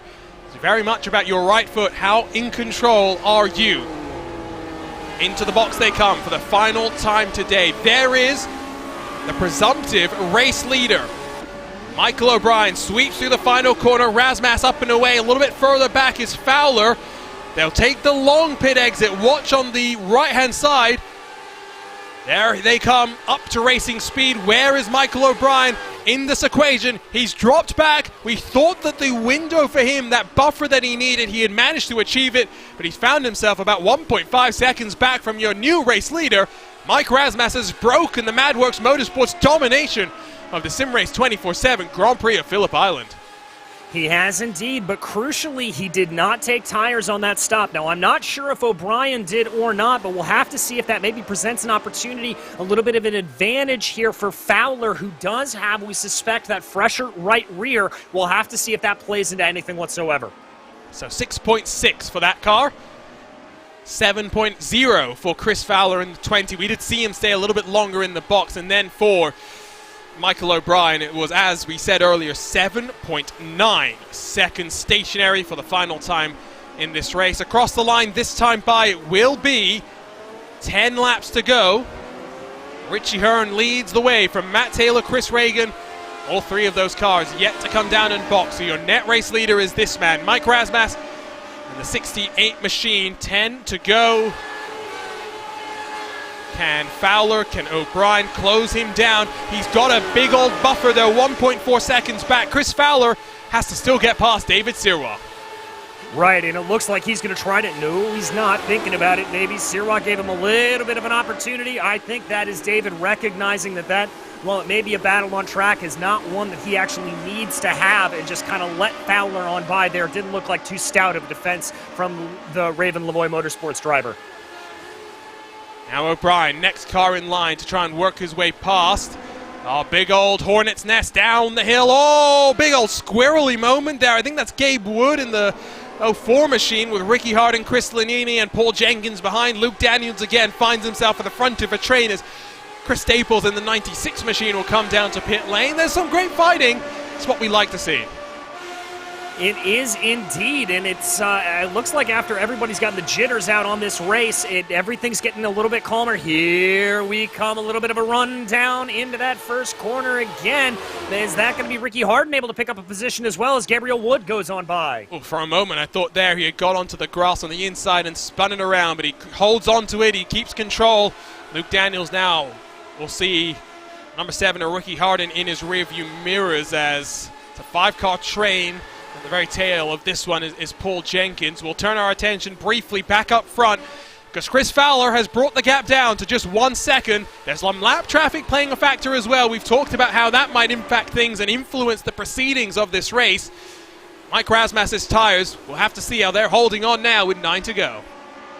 Yeah, exactly. That's going to be a big talking point, like I said. And then we don't know, obviously, if O'Brien took tires or not, but he is a little bit out of this equation, caught back a little bit. David Sirois still in the way of that, but this is your battle for the lead on your screen. Only 9 to go, and now it is that time you talked about, Arjuna. It is foot to the floor, pedal to the metal, see how hard you can run it. And remember, we're going road racing on back-to-back races, not back-to-back weeks. There is going to be an off week between now and our next round of this Lionheart Retro Series. We'll head to England, not to Silverstone, instead to Brands Hatch, as I believe, George Anzaldo's had a moment. He's regathering his composure as he works himself through. Mike Rasmus has caught up to the back of Chris Reagan. I wonder, watching the lap times of Chris Reagan, if he's trying to extend this race to make it on a one-stop. Last time around was a 1:27.7 for him. Matt Taylor in second, a 1:28. That's the comparison that tells you what these tires are potentially capable of. Yeah, it does indeed. And if Reagan or Hearn are able to extend this, because that is the leader right now, Richie Hearn, up at the top of the field, if either of them are able to extend this another 8 laps, color me impressed, because I did not think that was going to be possible.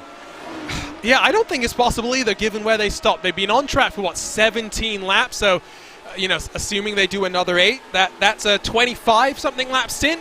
When we got told that 23 was going to be asking for a miracle, requiring lots of drafting and then a very light touch on the right foot, almost as though there's an egg underneath it and you don't want to break it. So Tyler Graf in the 98 will come down to the box this time around, his final stop of the race. The gap between Richie Hearn and Mike Rasmus, who's already passed Reagan, which I think gives me that indication that maybe that 19 is doing something different on strategy and maybe just trying to work his way as far forward as he can on a strategy call rather than a track battle, is about 11 seconds. He can afford to lose a second, just over a second a lap, if he wants to try and extend this race to the checkered flag. Yeah, exactly, and I've been listening here to a couple of those drivers' RPMs. I can tell you Richie's definitely doing some fuel saving there, coming through, definitely lifting and coasting a little bit, trying to keep it together. So there's a very real chance that Richie is trying to make this on a one-stopper. I don't know if he's going to be successful, but he is definitely doing some lifting and coasting and some feathering through the corners. David Sirwa playing party spoiler here with Chris Fowler and Michael O'Brien. He's back in front of the MadWorks Motorsports duo and building a bit of a buffer to Mike Razmas. If everyone else who hasn't boxed is going to pit, Mike Razmas is sitting comfortably 2 seconds clear of the next car that's come down pit road, and Chris Fowler has had enough and doesn't just commit but launches himself into the grass, and he'll spin himself around and might even lose some track position to those behind him. He's found himself really all sorts of out of shape. Yeah, indeed he has. Michael O'Brien actually able to get up and pass by him, so if things shake out here the way they think they might, that may demote him down to third overall. Let's not grab a look at that. Let's figure out what's happened there. You see Richie Hearn in second position. What happened to Richie? I'm not sure. That must have been a problem coming through MG. Here's a look. We'll grab a look at it if we can. I just saw on my timing screen that he had slipped down to second. I immediately thought, oh no, poor Richie Hearn, who's been picture perfect so far today. So through Lukey Heights, looks nice and tidy. A little bit squirrely there if you ask me. Yeah, you can see sliding all the way through the corner, down the hill. Oh, too much speed, too much momentum, and that takes a long time to get it pointed back in the right direction. Now the get back to Razmas, 9.5 seconds. Well, now the question's going to be is if Richie Hearn is still going to be able to do this and make that one-stop strategy that we suspect he may be on actually work. The one benefit that he's going to have is he's going to be able to tuck up behind Matt Taylor here, do a little bit of extra fuel saving in that draft. It's a good point, and I think, you know, he definitely didn't plan that, but it's got some positive benefits with it. It's one of those situations.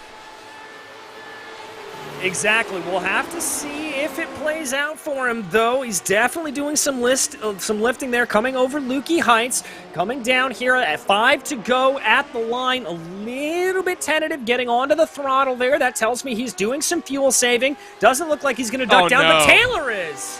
And that puts any chance of the draft games helping Richie Hearn well and truly out of the equation. Has another brief moment there with his internet, but we've come to know and expect that with Richie Hearn. You know, we talk about that affecting the wheel-to-wheel action on an oval.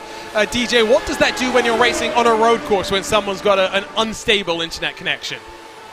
Well, it makes it very similar to on an oval. You're not willing to take as an aggressive an attack as like we see there, the 99 being able to throw in, David Sirwa just sending it up the inside. You don't want to be nearly as aggressive. You'd be a little bit more passive, and you're still just a little bit scared because you never know where they're going to pop back up. It makes you be as consistent as possible, which is the antithetical thing to what you want to be when you're trying to attack somebody. You want to be a little unpredictable and throw them off their guard.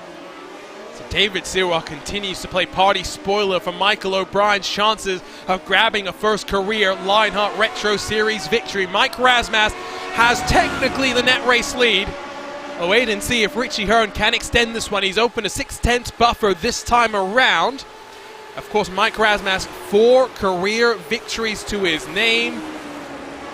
Where is he going to end up when all things are said and done? First victory for him at Gateway on a short oval in Season 4. Then last year he waited until midway through the campaign before winning at Sonoma in Season 5. There comes David Sirwa finally down onto the pit lane. After that, Silverstone saw Razmas emerge victorious again, entering HyperX victory lane, and he closed off the campaign, even though he wasn't in the championship mix at the end of 2021.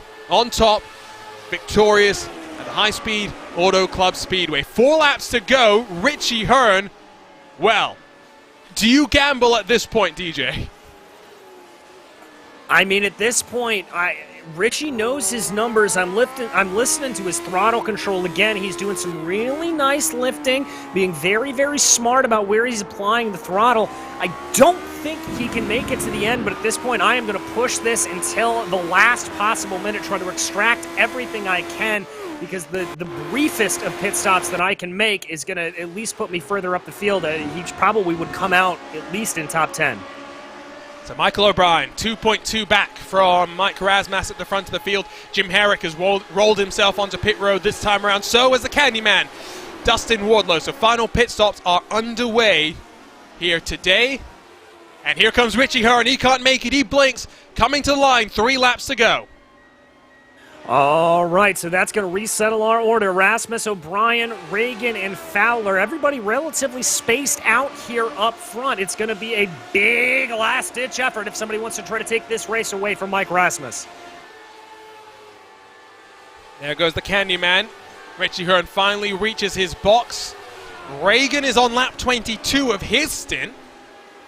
Now, could he spring a surprise? Will he deprive Chris Fowler of a potential podium position? Richie Hearn is going to emerge behind Matt Taylor, so the strategy hasn't necessarily worked out. Richie Hearn, 5.3 seconds stationary in the box. That is a lot longer than I would have expected with just 3 laps to go.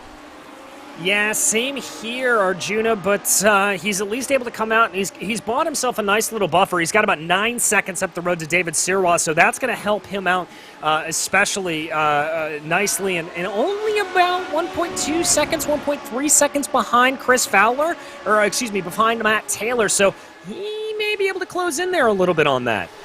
Watching up front, though, the gap is coming down very slightly, 10th by 10th, 100th by 100th, corner by corner. Michael O'Brien on the prowl. 1.6 seconds the deficit for now. 2 laps to go this time around. He's got some lap traffic to navigate his way through as well. One of the backfire motorsports machines splits him and Mike Rasmus at the front of the field. I think if it's going to happen, it's a little bit too late. I think if this race was 2 laps longer, maybe he'd have a chance, but you know, it says crash on the side of his car. He doesn't want to push hard enough that he does that very thing. Yeah, indeed. This is definitely a point where you start to look a little bit at the big picture, look at that championship. So we've got a couple of more drivers coming down pit lane. That looks to be the number 19 machine. That's Reagan. It is Reagan. We thought maybe he'd try, and he is stationary for 4.7 seconds. So, again, a bit longer than you'd expect as he'll come out with 2 laps to go. Will emerge behind David Sirwa. And in 7th position. Not a bad day overall for Chris Reagan in that number 19 machine. O'Brien's past the backfire motorsports car, now has to get past the Candyman Dustin Wardlow if he wants any chance of victory, as for the penultimate time they climb their way in towards Lukey Height. Madworks Motorsports domination to start this race off. Qualified 1, 2, and 3. But a 4-car breakaway saw the 68 machine holding strong, holding tight. And after the first cycle of pit stops, Mike Rasmus was looking like he was going on the offense. And he's got 1 lap to go to emerge victorious for the 5th time in his Retro Series career. Indeed he does. Just 1 more lap of perfection is what he wants to try to achieve here. He's got that 1.8 second buffer, so he doesn't need to push too hard here on this run. He can be a little bit okay, a little bit backing off, but he's got to be a little bit scared there. O'Brien sets the fastest lap of the race last time by. It was a 1:20.309, 2 tenths quicker than Mike Rasmus. It's too little, it's too late, I would think, at this point in the equation to really make a big swing at a fight for victory. Now, I see there's been another moment for someone through the southern loop that has really taken no prisoners. Mike Rasmus locks up the inside front, but manages to survive. Let's grab a look at that for a moment. That's Gabe Wood, that's sliding wide again, and oh, I tell you what, he was looking very promising for Wood, up inside the top 10. For now, sits in 16th position. It will be a day of what-ifs for that 04 machine.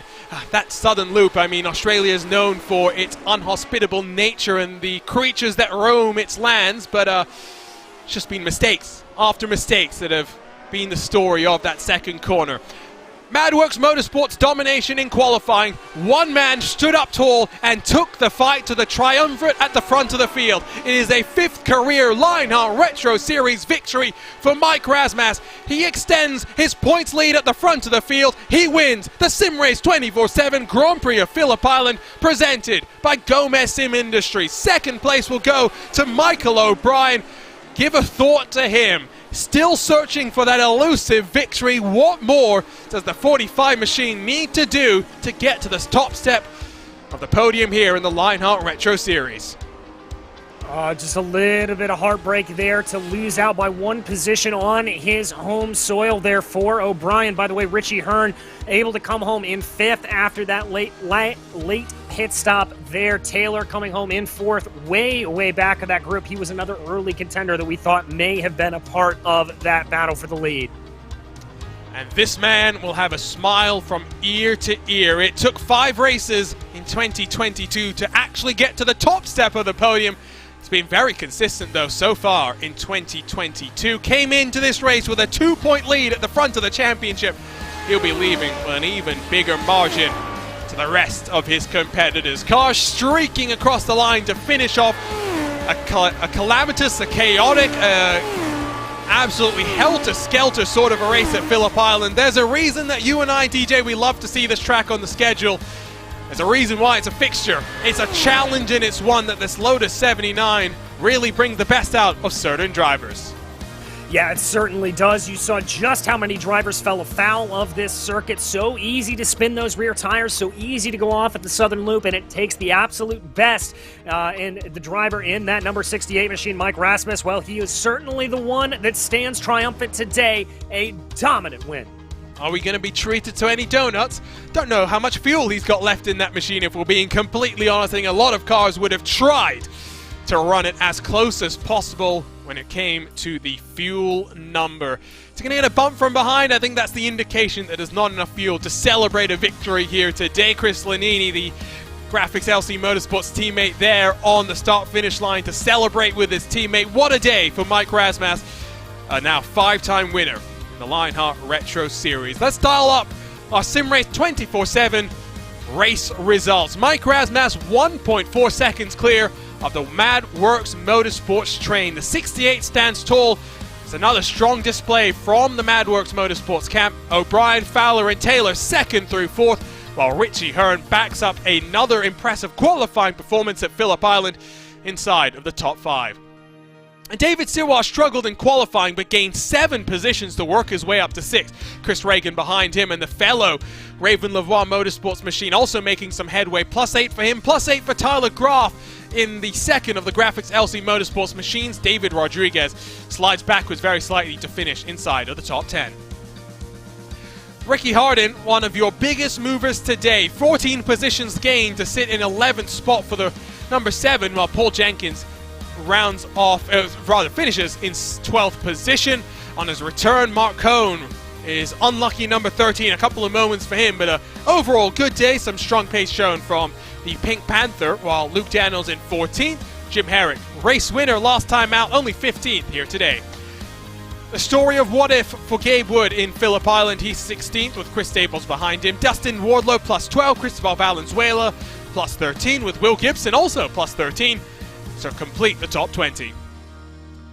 Chris Lanini in 21st with Brian Hotham, 12 positions gained in the 91, 22nd. Robert Mikes, Luis Gonzalez Nunez, Hugo Gallas, George Anzaldo, and Craig Forsyth all 1 lap down, while the final finisher is Brett Accord in the 51 machine. Scott Holmes, 67 car, the first of our retirees, along with Lionel Callisto and a whole bunch more. Trevor Malone, Danny Roberts, Marius Valiocas, Rodrigo Munoz, Adam Frazier, and Matthew Schofield.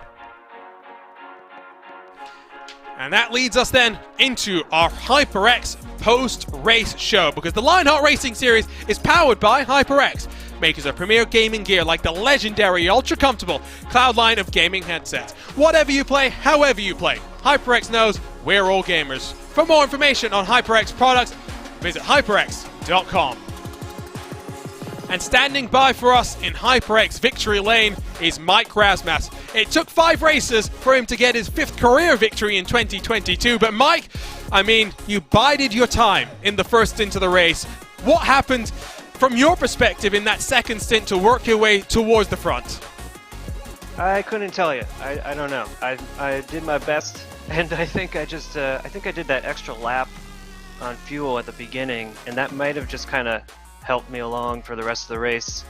I was just trying to keep up with them, Matt and Michael and Chris Fowler there, because they're so fast. Like I couldn't have tried passing them in the beginning at all. So I was just saving and trying to decide about tires. I was gonna take tires at the first stop, because in practice I just wear my tires right out. But it felt good in the race, and I decided not to go with tires, and turns out that was the right decision. So I'm really happy with that. I'm just happy with how the race panned out.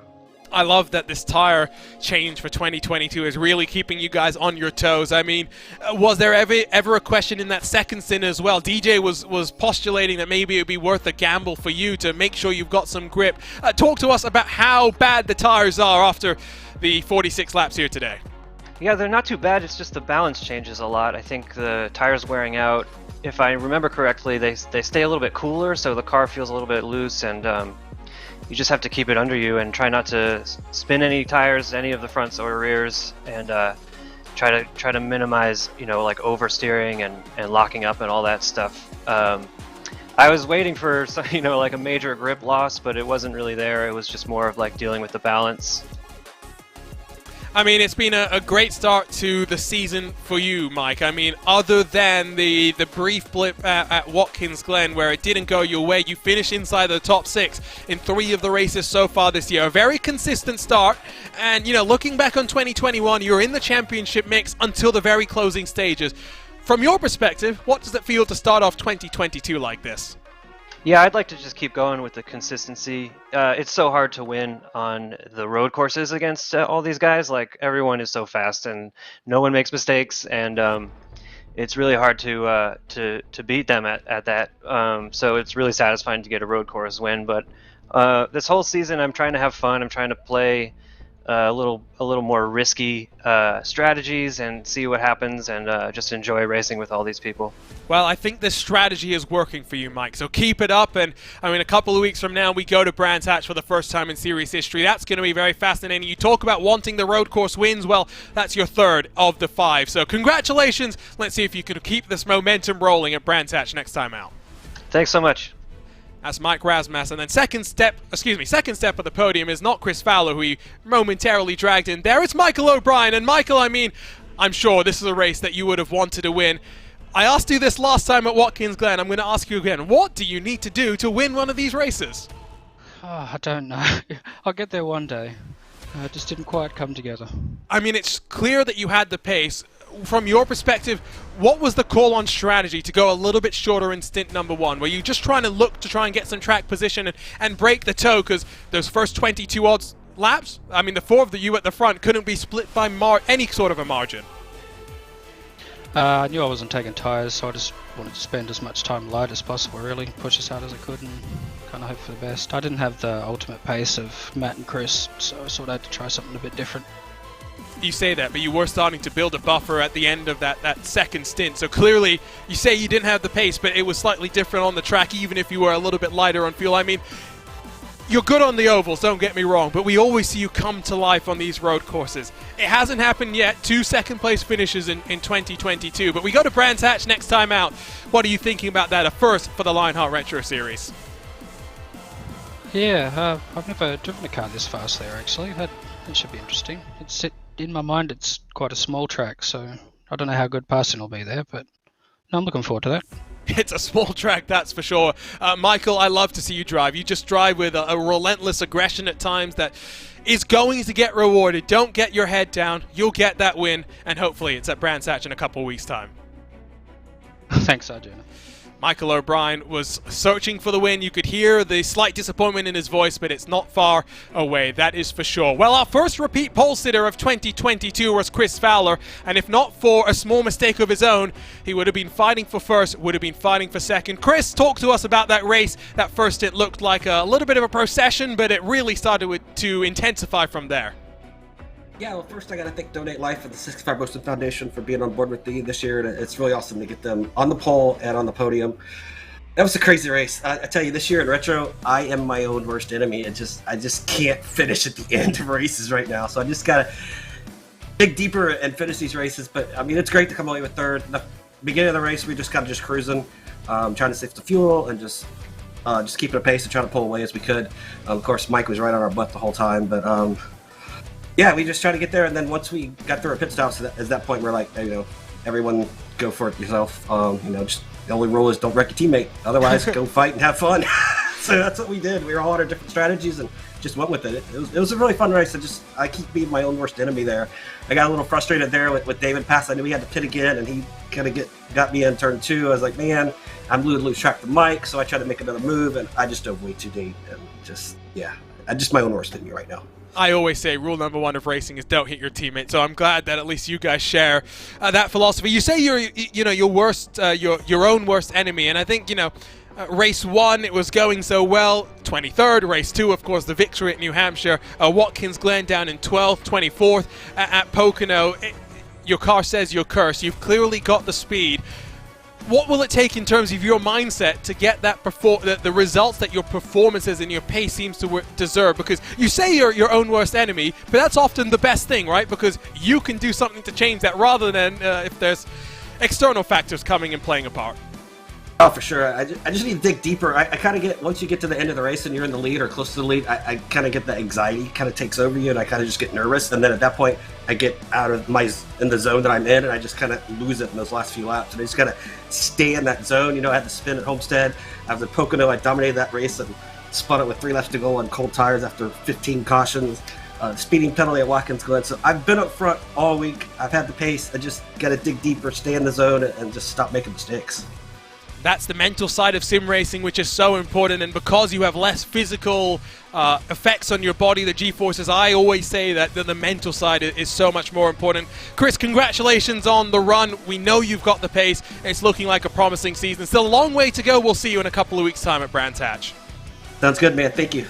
So Chris Fowler wraps up our post-race interviews, and DJ, we can finally take a breath. What a roller coaster of emotions that was, and we're still working our way through the first third of this season. We got Brands Hatch, Nashville, before we get to the second Triple Crown at the Brickyard, and then the Hungaroring to wrap up the first half of the season. But then we go to some very interesting places. A short track of Iowa, Michigan, the streets of Long Beach, our double header in Japan, the Motegi GP and then Motegi Oval, the Circuit Gilles Villeneuve, another short oval in the form of the Worldwide Technology Raceway. Our penultimate race takes us to America's National Park of Speed before a return to the place where all Lionheart champions have to finish off their season Auto Club. Next time, though, we go to, as Michael O'Brien said, a twisty track in the form of Brands Hatch, a place where passing is likely to be difficult. Yeah, I think qualifying position is going to be absolutely key there, Arjuna, and we'll look for that fuel strategy to come into play once again as well. The best way to get past there, it's not going to be on track, it's going to be in pit lane. So you and I are going to have to be doing some mental math behind the scenes, writing down some numbers. Yeah, and I mean, this car is raced there. This car raced in Brands Hatch in the real world, from what I remember off the top of my head. So it's not like it's an oddball pairing by any means, but I think, series first, we got a number of them this year, and right after the trip to Brands Hatch, we go to Nashville, so another series first there. But I think Brands Hatch very much looking to be a maybe surprise of the season in terms of one of our more exciting races. Before we wrap things up, though, let's reflect on the race. Again, I don't know what it is about Phillip Island, but it just seems like whenever I come here, I spend more time watching replays than watching actual on-track action. And today was a little bit different, but not as much of an exception as one would think. Again, Australia known for the creatures around its natural habitat and its rugged inhospitableness. And it looked like at the Southern Loop there was a spider or a snake or some sort of behemoth that was carrying cars off to the outside of Turn 2. Yeah, indeed, Arjuna, and I think one of the reasons for that is that corner is so inviting, as I said, to try to take as much speed through there, and drivers just take off a little bit more than they can chew, and that's really the story of this entire circuit, and so I think the many spins that we saw today, just really the nature of it. I think when we go to Brands Hatch, you're going to see a little bit more restraint, a little bit more calm, because drivers are going to know how hard it is to pass, and they're going to be focused on not making mistakes. Well, that's a couple of weeks from now, May 12th. Same time, same place, Thursday evenings. But before we wrap things up, I want to thank those that make all of this possible, starting with the title sponsor of the Lionheart Retro Series. Next Level Racing is an industry-leading cockpit and motion simulator manufacturer devoted to creating the most immersive experience possible for the global sim racing community. Take your racing to the next level and visit nextlevelracing.com. The Lionheart Racing Series is powered by HyperX, makers of premier gaming gear like the legendary ultra-comfortable Cloud line of gaming headsets. Whatever you play, however you play, HyperX knows we're all gamers. For more information on HyperX products, visit hyperx.com. Also, buttkicker. You're passionate about sim racing, but always feels a little flat compared to the feeling of driving a real car. Now you can actually feel what it's like to drive a race car. Buttkicker haptic hardware and software are easy to install and let you feel every bump in the track, slip of your tire, and engine redline. The tactile feedback is so accurate and realistic you'll be driving faster and having even more fun than before. Motor Racing is revolutionizing sim racing with the development of industry-leading hardware and software products like their R9 direct drive wheelbase and GS steering wheel.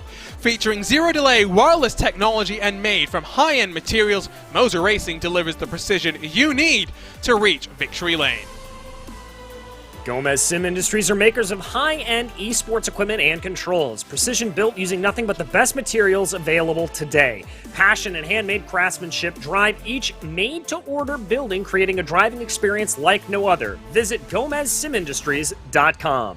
And it's not just these 5, but so many more that make this all happen. To learn more about the partners of the Lionheart Racing Series or the 3 competitions the sanctioning body puts on, go to lionheartracingseries.com to learn more. It's been a busy week of Lionheart action. It will quiet down for now. 2 road races are in the books. Phil Kraus winning yesterday, Mike Razmas winning today. We'll take a breather, but we'll be back next week for more. The Lionheart IndyCar Series heads to Nashville for the very first time in Lionheart history. What will that track have in store for us? The week after, it's a doubleheader of Speedway and Retro Series action as we work our way through the month of May. The DW12s head to Kentucky, the Lotus 79s head to Brands Hatch. That race and every race live on racespottv in conjunction with our partners at ESTV. For now though, it is time to bid you farewell with the Thunder Down Under now in the history books. 5 chapters done, plenty more to go on the road to crowning our 2022 Lionheart Retro Series champion. On behalf of the entire team at racespottv, we thank you for your company here tonight. Alongside DJ Clark, my name is Arjuna Kankipati. Mike Razmas has been the bastion of consistency so far, and he finally has a victory in 2022 to add to his tally. Will he emerge victorious? There's still a long way to go, and he'll have to go to Brands Hatch next, looking to prove his might. We'll see you next time out here on racespottv, but for now we bid you farewell from Phillip Island.